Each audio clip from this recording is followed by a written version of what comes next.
Romanos, capítulo de número 3, versículo de número 21 ao 26. Nós vamos estudar esse texto nessa noite. Diz assim: Mas agora se manifestou uma justiça que provém de Deus, independente da lei, da qual testemunham a lei e os profetas. Justiça de Deus mediante a fé em Jesus Cristo para todos os que creem. Não há distinção, pois todos pecaram e estão destituídos da glória de Deus, sendo justificados gratuitamente por sua graça, por meio da redenção que há em Cristo Jesus. Versículo 25. Deus o ofereceu como sacrifício para propiciação, mediante a fé, pelo seu sangue, demonstrando a sua justiça, em sua tolerância, havia deixado impunes os pecados anteriormente cometidos, mas no presente demonstrou a sua justiça, a fim de ser justo e justificador daquele que tem fé em Jesus. Irmãos, nós vamos continuar a nossa série de mensagens. É tudo sobre Jesus. E hoje nós vamos falar sobre Jesus, o Deus que satisfaz. Jesus, o Deus que satisfaz. Só Jesus a vida satisfaz, diz a antiga canção evangélica. Embora essa frase não esteja errada, o que se entende com essa expressão é que pode estar carregado de uma falsa compreensão do Evangelho. Essa falsa compreensão do Evangelho é o que mais nós encontramos em nossos dias. Ou você nunca ouviu aqueles apelos mentirosos feitos no final de alguns cultos evangélicos? Apelos onde o pregador oferece uma realidade que não condiz com a verdade da Escritura. Apelos do tipo: vem para Jesus e sua vida vai melhorar. Vem para Jesus e a sua vida vai mudar. Como se nós viéssemos para Jesus, então todos os nossos problemas fossem resolvidos com essa atitude. São apelos que todos nós já ouvimos. É interessante, irmãos, que Deus é tão misericordioso, tão gracioso, que ainda tem gente que se converte ouvindo esses apelos. Mas no fundo, eles não condizem com a realidade do Evangelho. O problema é que a gente percebe isso depois que a gente já está caminhando com Cristo. Porque aí a gente percebe que as contas continuam vindo, o Mastercard continua vindo, tendo problema com o marido, tendo problema com a mulher, tendo problema com o filho, ficando desempregado. Tudo isso continua acontecendo na nossa vida. Não é porque a gente se converte a Cristo que essas coisas param de acontecer. São apelos, irmãos, que atraem as pessoas. Pois nós somos seres insatisfeitos. Nada nos traz saciedade. Você já percebeu que aquilo que nós temos nunca é o suficiente? Se nós temos 15 camisetas, a gente quer ter 30. E se a gente tem 30, a gente quer 45. E se a gente tem uma moto 2014, a gente quer uma 2017. E se tem uma de 2017, a gente quer uma 2018. A gente nunca está satisfeito. Você já percebeu que nunca o que a gente come é bom?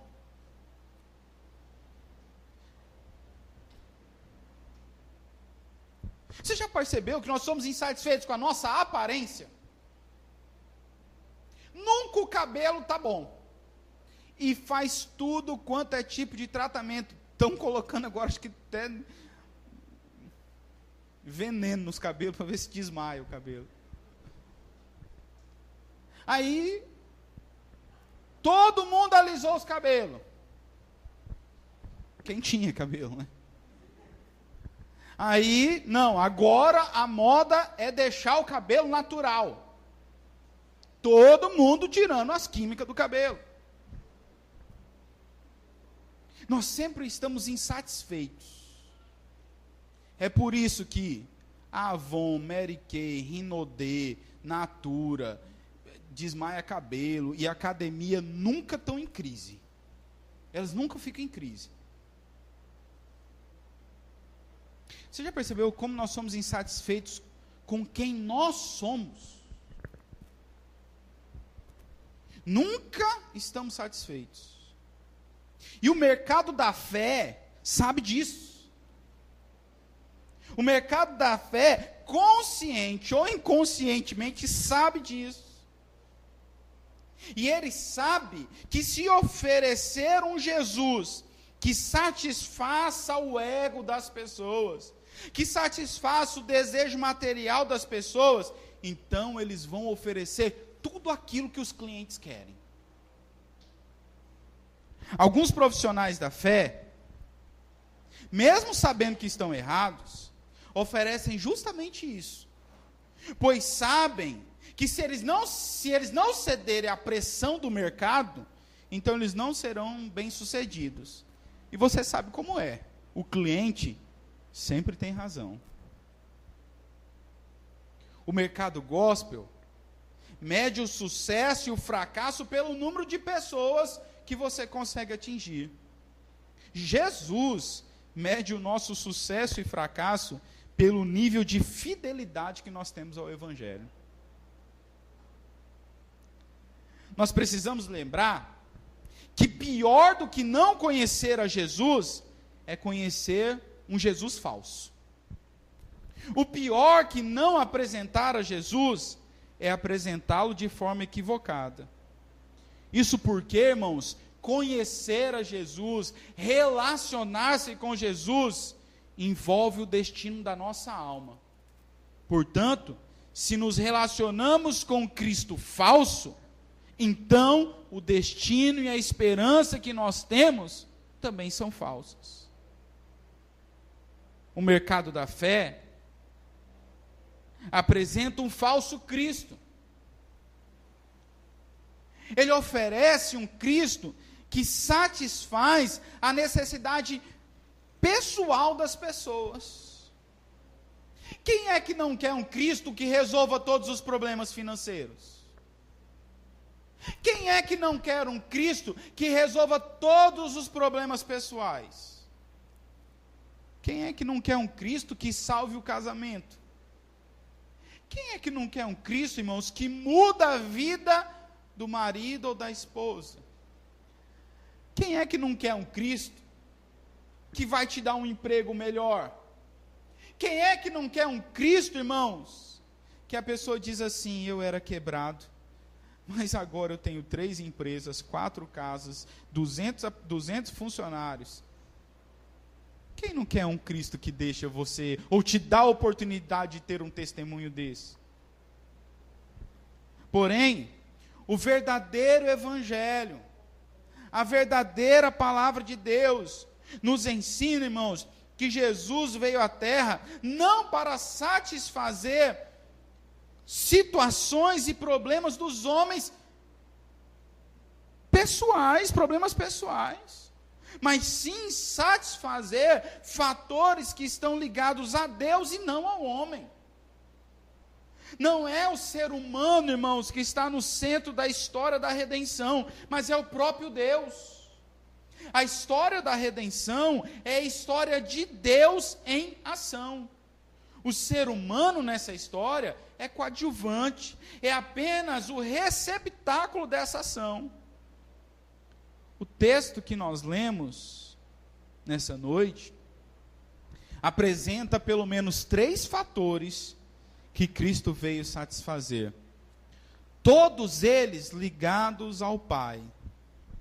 Esses fatores podem ser resumidos em 3 termos técnicos ou 3 termos teológicos que todo cristão verdadeiro deveria entender muito bem.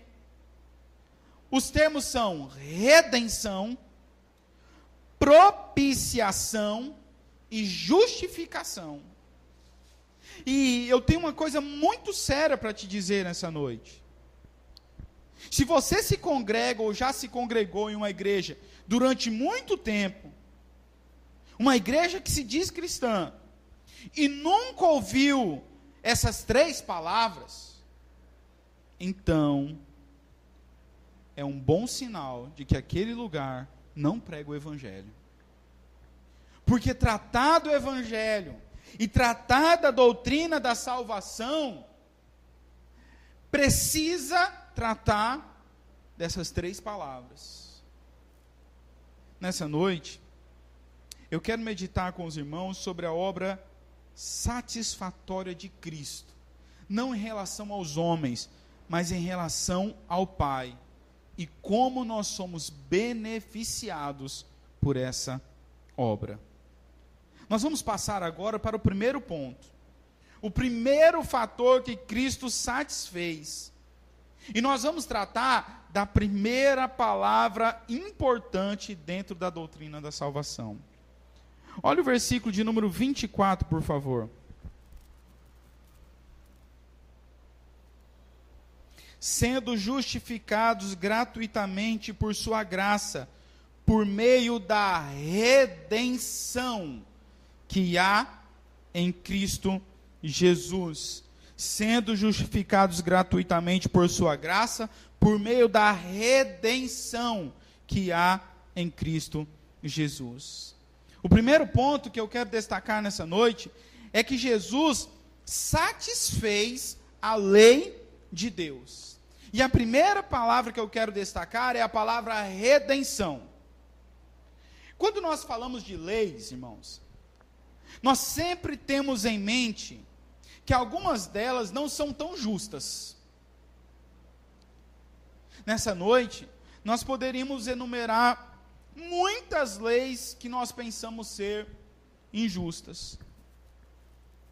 Um grande exemplo que podemos citar nessa noite são as novas leis trabalhistas. Creio que a maioria da população sentiu-se prejudicada com essas leis. Outro conjunto de lei que tem muito preocupado o povo brasileiro, incomodado o povo brasileiro, são as novas leis que tratam da previdência. Ao citar esses 2 conjuntos de leis, meu interesse aqui não é dizer se elas estão corretas ou não, nem citar os irmãos contra elas. Mas a minha intenção é mostrar para você que algumas leis que estão sobre nós são, pelo menos em alguns aspectos, ruins para as nossas vidas. Quem dirige aqui sabe que existem muitas leis que não servem absolutamente para nada. Elas são leis que, ao nosso ver, nos prejudicam, ao nosso ver, nos trazem prejuízo. Esse não é o caso da lei de Deus. O apóstolo Paulo afirma que a lei é santa e o mandamento é santo, justo e bom. O problema não está na lei de Deus, elas são todas justas. O problema está no homem, é o homem que é mau. Como diria o cantor popular, o homem é mau e o jumento é bom. O problema não está na lei de Deus, o problema está em mim e você. Nós não queremos nos dobrar à lei de Deus, nós não queremos obedecer à lei de Deus. A lei divina, estabelecida na Escritura, irmãos, é a própria transcrição da natureza moral de Deus. Quando eu olho para a lei de Deus na Bíblia, eu olho para a pessoa de Deus, porque na lei de Deus está o caráter de Deus. A lei de Deus é boa porque emana de um Deus, de um legislador perfeito, diferente de nossas leis, que procedem de homens pecadores. Aqui vale um adendo. Pois a lei que nós tratamos aqui nessa noite, a lei que nós falamos, é a lei de Deus, e não a lei criadas por homens em nome de Deus. Olha a diferença. Existe a lei de Deus, que está na Escritura, e a lei criada por homens em nome de Deus.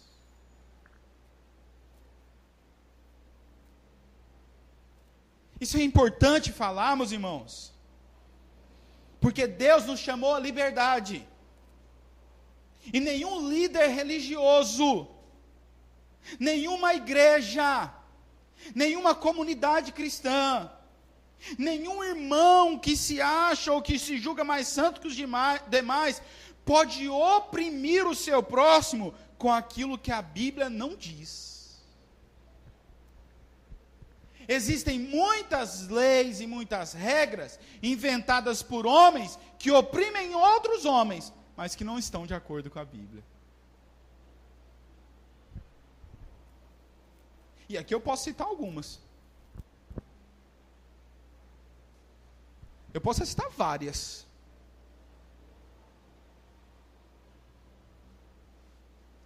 Um exemplo bobo, mas que mostra isso,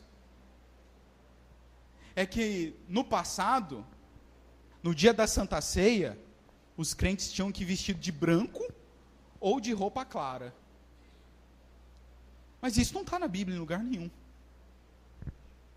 Foram regras inventadas por homens, mas que não estão de acordo com a Bíblia. Nós temos que tomar cuidado, irmãos, porque muitas vezes essas leis que não estão na Bíblia afastam as pessoas do verdadeiro evangelho. Em vez de atrair elas para Cristo, em vez de proporcionar para elas uma verdadeira espiritualidade, em vez de proporcionar para os homens uma verdadeira comunhão com Deus, essas leis fazem os homens se afastarem do evangelho de Cristo.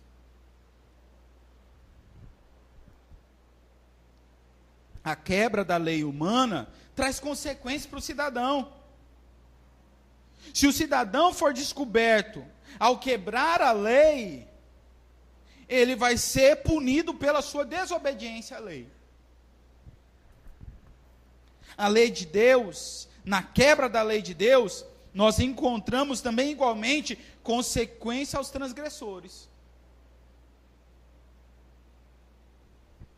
Há algumas diferenças, aliás, básicas entre a lei dos homens e a lei divina. Para sermos punidos na lei dos homens, temos que ser descobertos. Mas na lei de Deus, todos estão desmascarados. Os olhos de Deus estão em todos os lugares, e Ele sabe quantas leis dele você quebrou, quantas vezes você quebrou. Por isso, o apóstolo Paulo diz assim: todos pecaram.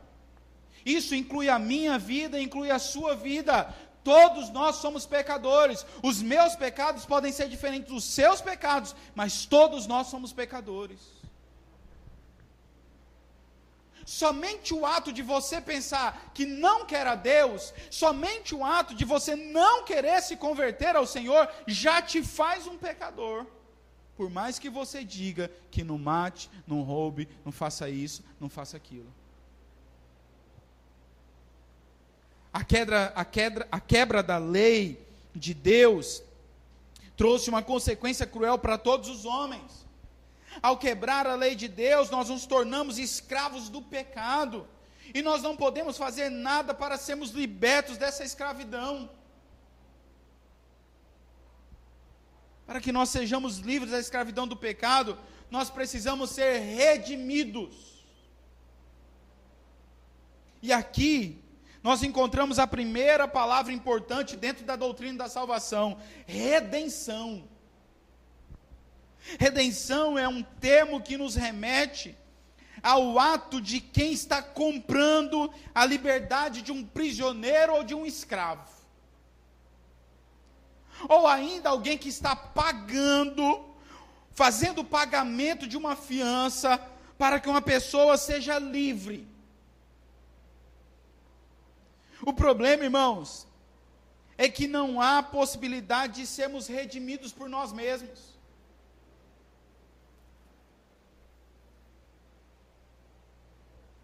A lei de Deus é inflexível. A lei de Deus, irmãos, é diferente da lei dos homens. Na lei dos homens, nós encontramos um monte de brecha. Ou não é assim?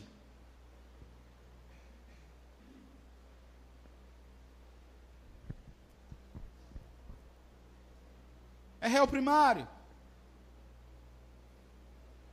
Tem moradia fixa. Tem emprego. É rico.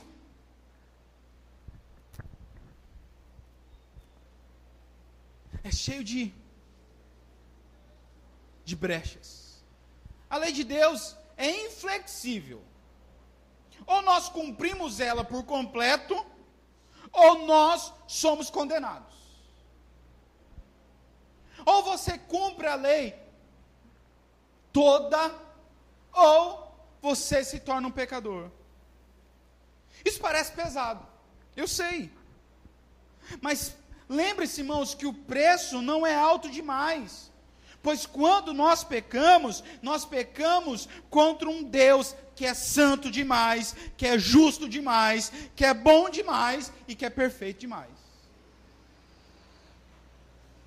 Sendo Deus o legislador, Ele estabelece o preço da redenção, e o preço não é alto demais. Ele é justo naquilo que Ele faz. Somente Cristo, irmãos, é capaz de pagar o preço pela nossa redenção, pois somente Ele pôde cumprir toda a lei de Deus com perfeição. Dessa maneira, irmãos, a lei de Deus foi satisfeita e o resgate foi pago. Como é que Cristo fez isso por nós? Como é que a obediência de Deus, a obediência de Jesus nos favorece? A resposta, irmãos, é que Jesus é o nosso representante legal. Ele nos representa perante Deus. Suas obras são as nossas obras, e sua retidão é a nossa retidão. Quando Deus olha para as nossas vidas, então Ele não olha para as nossas obras, Ele olha para as obras de Cristo. Quando Deus olha para as nossas vidas, Ele não olha, irmãos, se nós cumprimos ou não toda a lei. Ele olha para Cristo, que cumpriu toda a lei no nosso lugar. Eis aqui um dos motivos pelo qual o Redentor teve que tomar a forma humana. Era necessário que Cristo nos substituísse. Adão foi nosso representante legal para a desobediência. Cristo é o nosso representante legal para a obediência. Por desobedecermos a lei de Deus, nós nos tornamos escravos do pecado. Mas por meio da obediência de Cristo, fomos redimidos. A obediência de Cristo satisfez a lei de Deus. Mas há um segundo ponto. Um segundo fator que Cristo satisfez. Uma segunda palavra importante dentro da doutrina da salvação. Jesus satisfez a ira de Deus. A segunda palavra é propiciação. Olha o versículo de número 25. Diz assim: Deus ofereceu como sacrifício para propiciação, mediante a fé, pelo seu sangue, demonstrando a sua justiça. Em sua tolerância havia deixado impune os pecados anteriormente cometidos. E aí o texto segue: Deus ofereceu como sacrifício para propiciação. Sabe que a ideia da ira de Deus confundiu e perturbou muitos intérpretes da Bíblia. E ainda hoje, irmãos, quando nós falamos da ira de Deus, muitas indagações surgem na mente das pessoas. Alguns pensam que Deus é apenas amoroso e misericordioso. Alguns chegam a achar que Deus é abestado, porque vivem zombando do Senhor com a sua vida diária, vivem fugindo de Deus, mas querem que Deus os abençoe. Nós precisamos lembrar que a ira de Deus difere do homem, não apenas no tamanho ou na intensidade, mas também em motivação. Por mais justa que a nossa ira possa ser, ela sempre estará inflamada pela nossa natureza pecaminosa. Quer ver um exemplo? Quando você ouve a história de um pedófilo, o que dá vontade de você fazer? Você se ira. Se ira, eu me iro. Seria estranho se nós não nos irássemos. Seria estranho se nós tratássemos essa situação como banal. Nós nos iramos, mas nós queremos que ele seja preso? Não. A gente quer que ele morra. Que morra devagar. Que uns 15, 20 caras estuprem o cidadão. E depois matem ele por pedaços. É isso que nós queremos. Ninguém fala assim, tomara que ele seja preso. No fundo, a gente fala, tomara que matem esse infeliz. Você está vendo como a nossa ira é pecaminosa? Você está vendo como a nossa ira, por mais que ela seja uma ira justa, sempre a gente tem um resquício de crueldade, um resquício de pecado.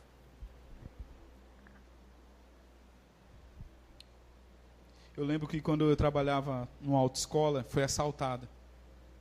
Quando os caras saíram, eu falei assim, pensei assim, tomara que o raio estivesse lá fora. E eu pensei, se o raio estivesse lá fora, na hora que aqueles caras tivessem deitado, eu mesmo ia bater naqueles caras. Aí eu pensei, mas eu sou crente. Eu sou pastor. E eu fiquei imaginando a manchete. Pastor bate em ladrões deitados no chão.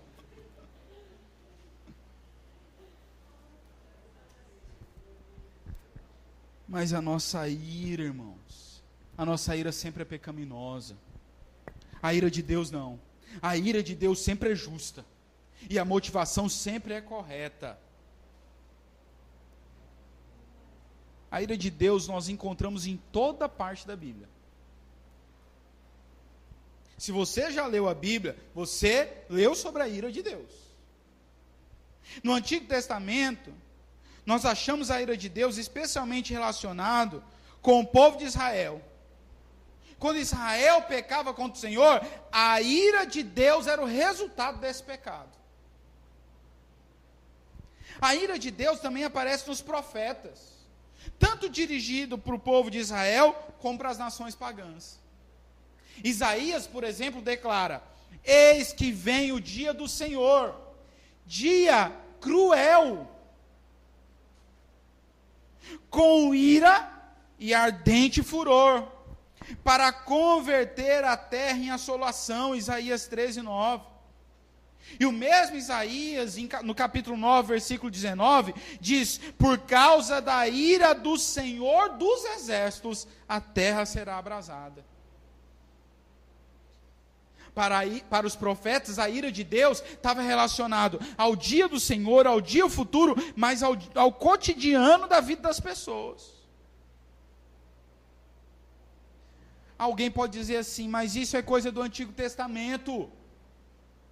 Não, no Novo Testamento nós encontramos também a ira de Deus.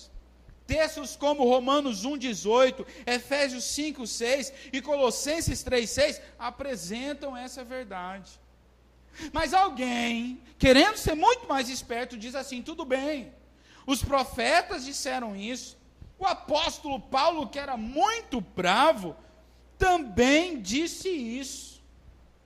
Mas Jesus é amor, Jesus é bom demais, Jesus é o queridinho.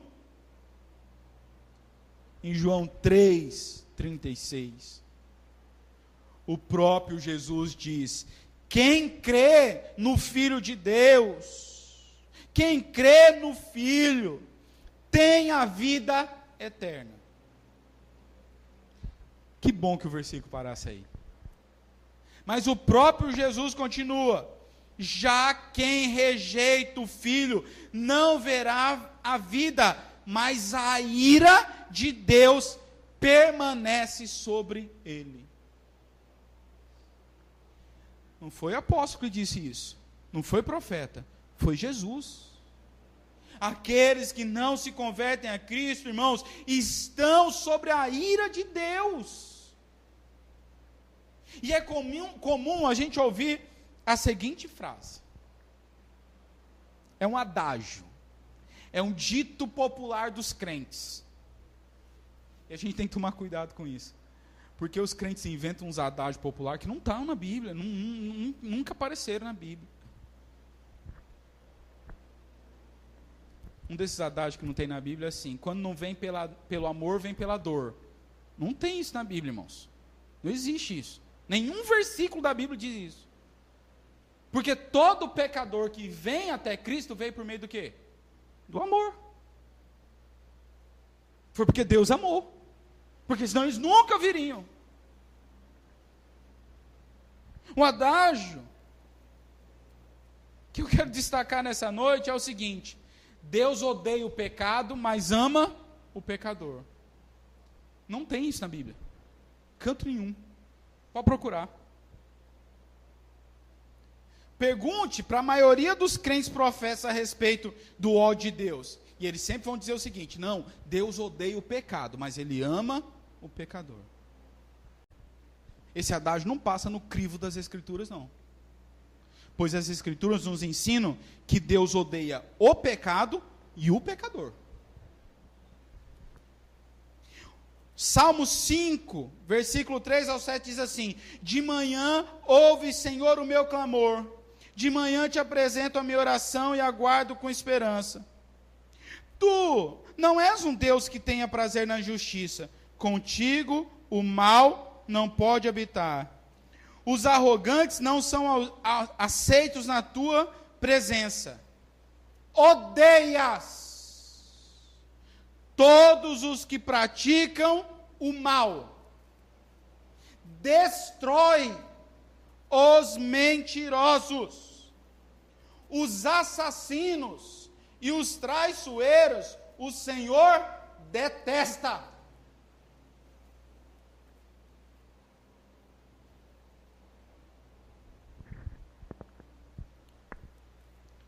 O salmista diz que Deus odeia todos os que praticam o mal.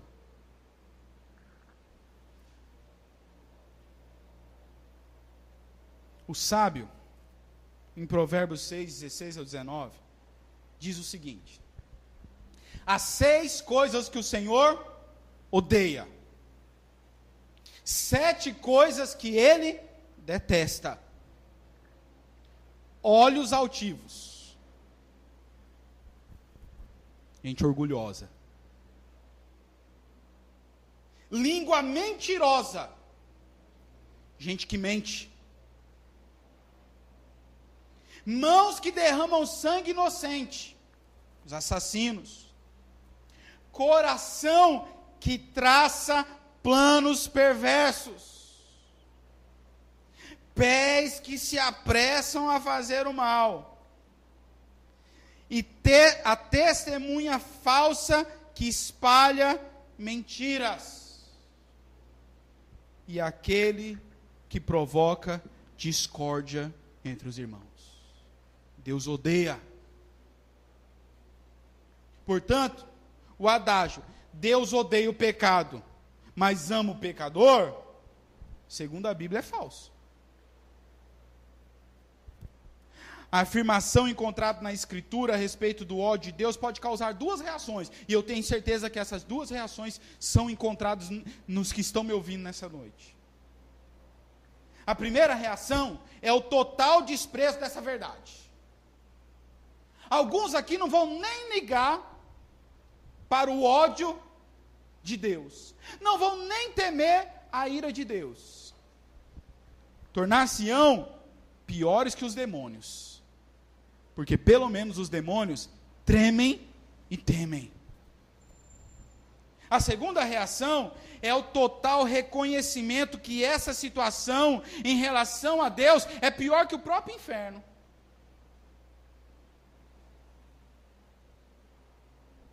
Se nós nos encaixarmos, irmãos, no segundo grupo, nós devemos nos perguntar nessa noite: como é que eu posso apaziguar a ira de Deus?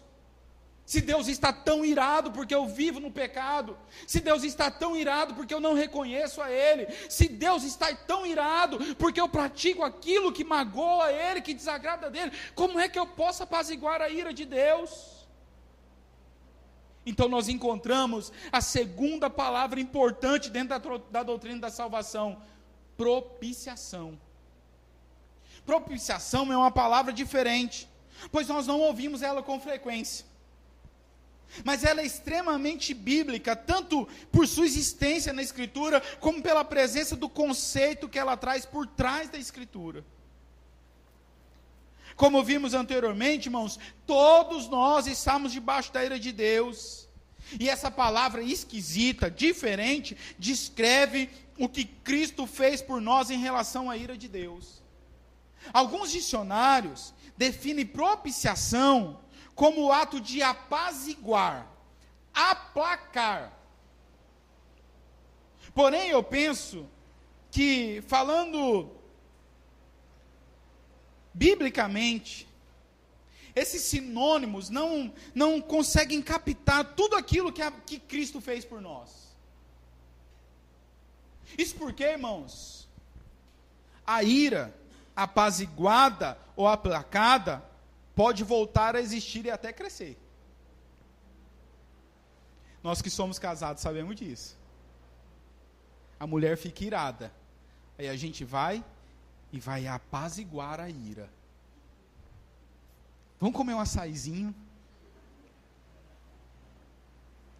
Não precisa cozinhar hoje. Pode deixar que eu vou comprar comida pronta. Melhor.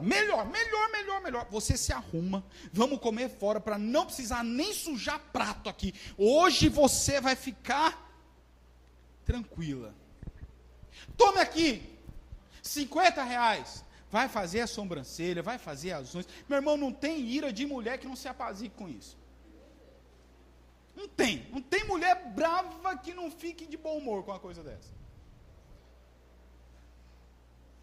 O problema, irmãos, é que a ira volta. Passa um tempo, a mulher fica irada de novo. E tem mulher querendo ficar irada toda semana para ver se sai 50 toda semana. Assim quebra o bolso, né?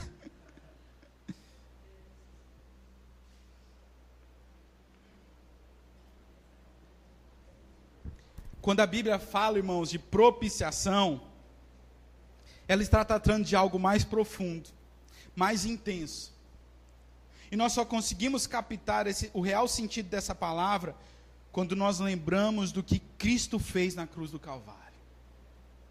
O profeta diz que Jesus, irmãos, foi aflito, ferido, oprimido, transpassado, moído.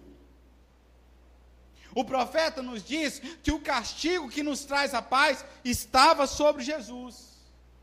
Aflito, ferido, oprimido, transpassado, moído e castigado. Descreve, irmãos, o momento em que a ira de Deus foi derramada sobre o seu filho.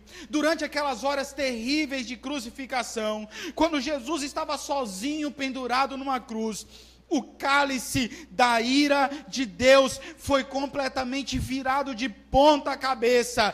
Cristo, irmãos, esgotou todo o cálice da ira de Deus. Então, para todos os que confiam em Cristo, não há mais cálice, não há mais ira, o cálice está vazio, a ira foi esgotada, porque Cristo bebeu toda a ira de Deus em nosso lugar. É por isso que o apóstolo Paulo pode dizer assim: já não há mais condenação para aqueles que estão em Cristo Jesus. Paulo está em mente o seguinte: Cristo bebeu todo o cálice, não sobrou nem um pouquinho, não restou nada.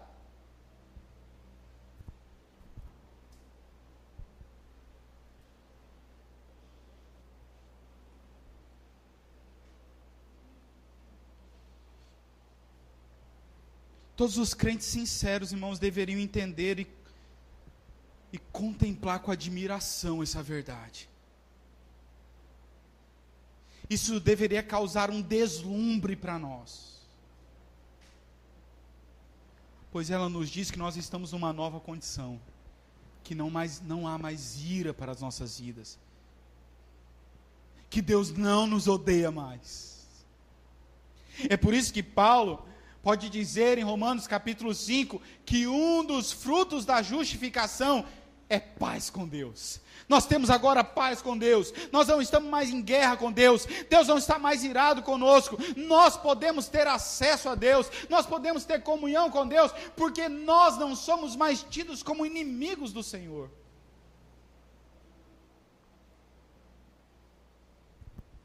Sabe por que você experimenta amor, graça, misericórdia, paz? Porque a ira foi esgotada. Cristo realizou propiciação. Cristo satisfez a ira de Deus. Mas há uma terceira verdade nesse texto. Há um terceiro ponto, um terceiro fator que Cristo satisfez. Uma terceira palavra importante dentro da doutrina da salvação. Jesus satisfez a justiça de Deus. Justificação. Olha o que diz o versículo de número 26. Mas no presente demonstrou a sua justiça, a fim de ser justo e justificador daquele que tem fé em Jesus. Imagine que você está assistindo um julgamento.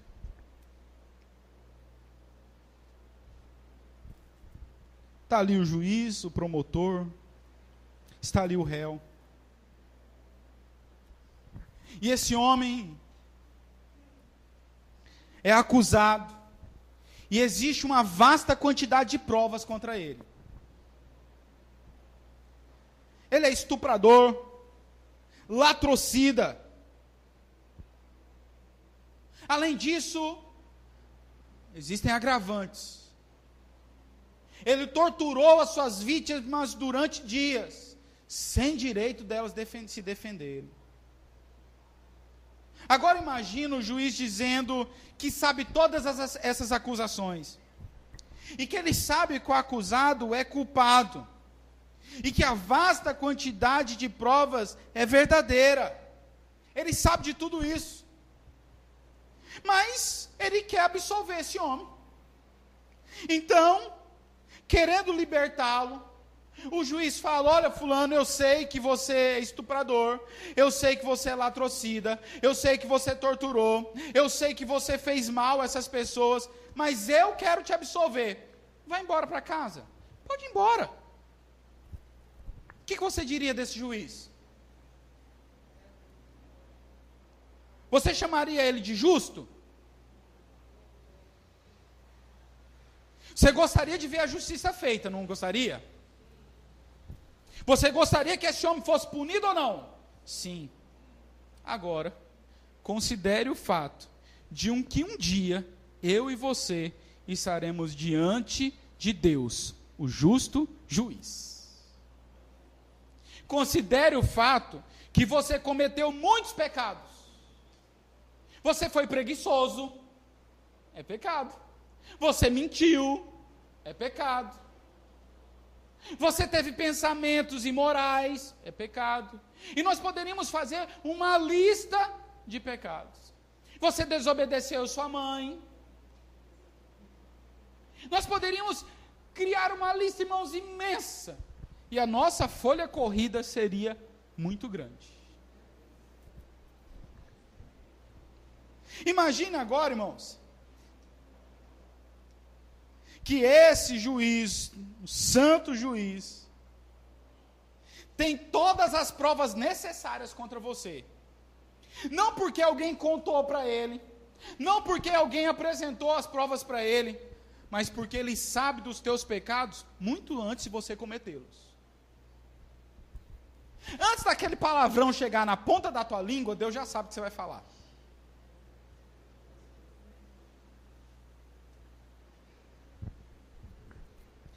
Antes de você, ele já sabe. Não dá nem para esconder. O que Deus teria que fazer com você?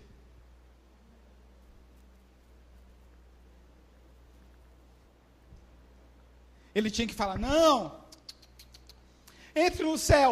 Eu sei que você fez tudo isso, mas por favor, eu quero que você entre no céu.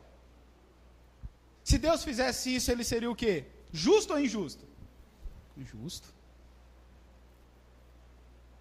Mas todos nós aqui, se nós estamos em sã consciência, nós queremos receber a misericórdia de Deus.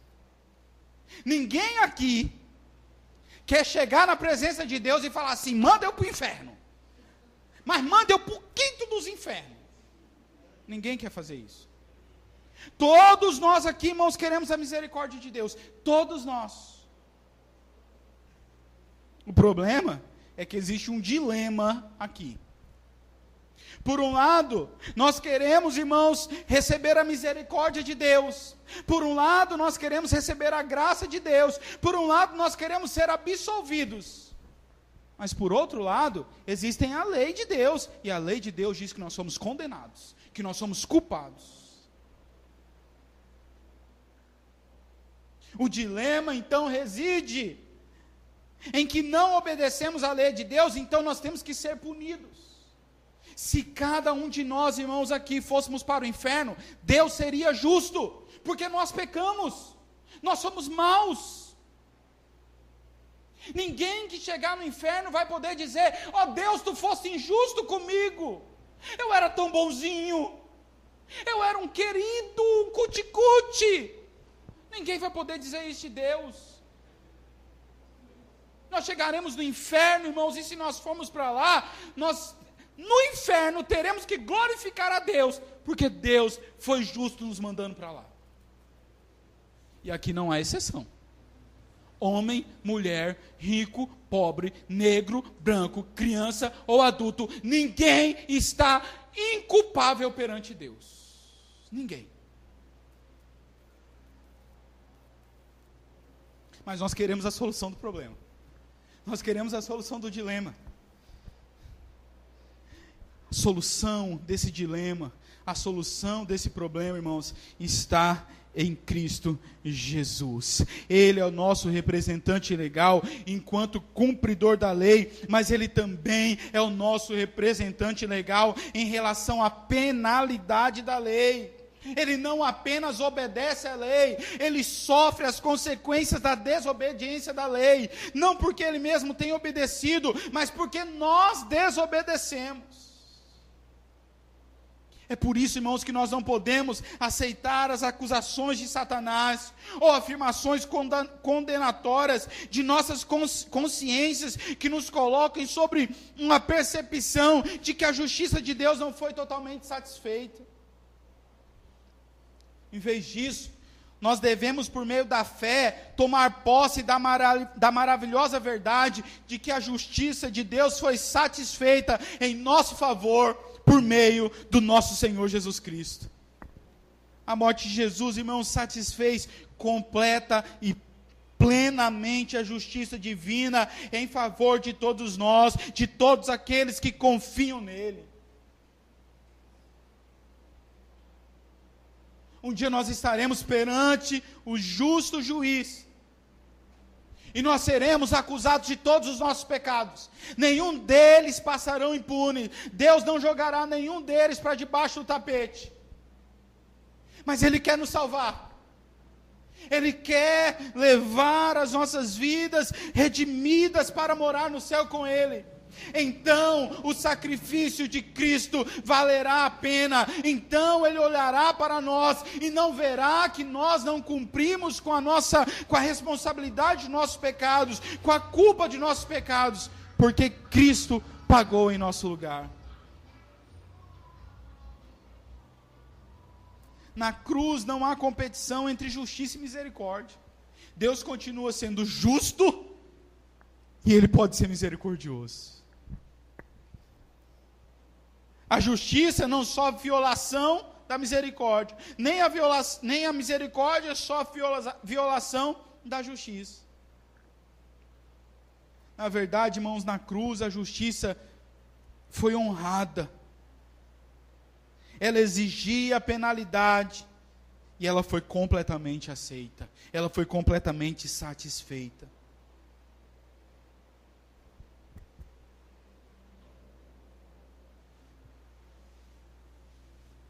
O problema é que nem todos experimentarão dessa obra magnífica do Cordeiro de Deus. Poucos serão alvos dessa obra de Deus. Muitos ouvirão o seguinte veredito: pecadores, condenados, inferno. A pergunta é por quê? A resposta é que nem todos se apropriam por meio da fé dessa obra.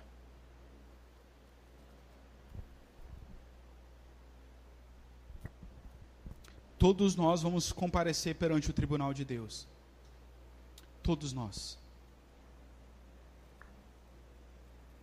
Todos nós somos pecadores culpados. Todos nós.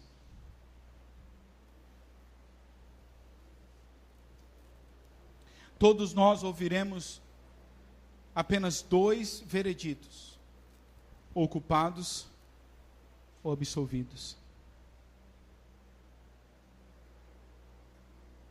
Se nós queremos ouvir, irmãos, o veredito de absolvidos, porque é isso que a palavra justificação significa: absolvição. Se nós queremos ser absolvidos dos nossos pecados, então nós precisamos nos apossar por meio da fé da obra de Cristo em nosso favor.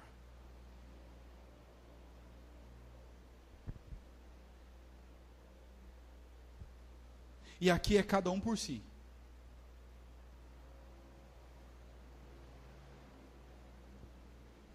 Aqui, o marido não salva a mulher, e nem a mulher salva o marido. Aqui, a mãe não salva o filho, nem o filho salva a mãe.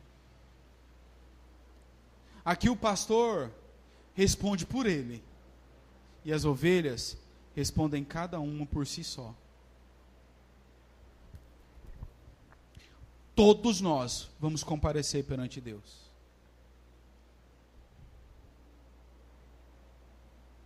Um dos grandes problemas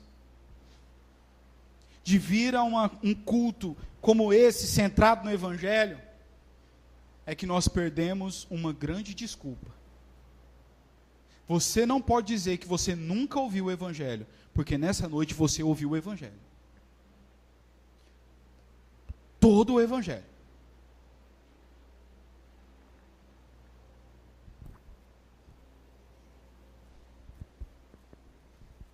Todos nós, sem exceção, precisamos nos converter a Cristo. Todos nós. E isso vai lhe custar.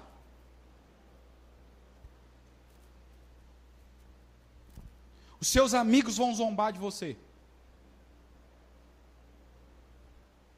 Você vai ter que abandonar certas práticas que desagradam a Deus. Não porque os homens inventaram, porque está na Bíblia.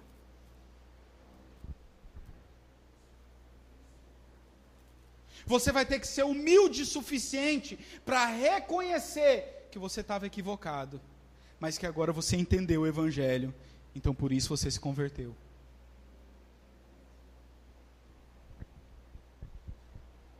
Porque a conversão, a verdadeira conversão, e se você não entendeu nada dessa mensagem, nada, mas se você entender isso, é o suficiente.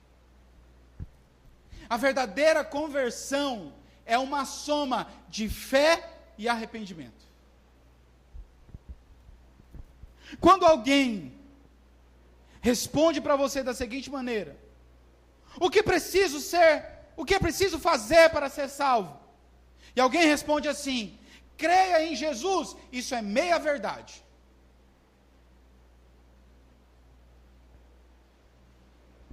Você precisa crer em Jesus e se arrepender dos seus pecados. Essa é a verdade completa. Conversão é uma soma de fé e arrependimento. De fé e de mudança de atitude. Embora essa mudança de atitude seja gradual, progressiva. E vai lhe custar.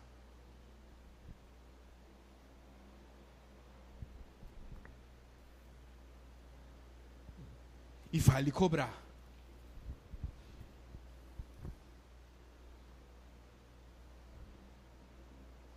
Mas é a única maneira de nos apresentarmos perante Deus e sermos absolvidos por Ele. É a única maneira de ouvirmos de Deus justificados. É a única maneira de ouvirmos de Cristo: vinde benditos meu Pai, há lugar preparado para vocês. Jesus, o Deus que satisfaz, não está preocupado em satisfazer seus desejos pessoais. O foco da sua obra não é terreno, não é material. A obra de Cristo relaciona-se com satisfazer a Deus, e Ele fez isso. Que possamos nos apossar dessa satisfação por meio da verdadeira conversão, para que também nós venhamos a satisfazer a Deus. Vamos ficar em pé nessa noite, em nome de Jesus.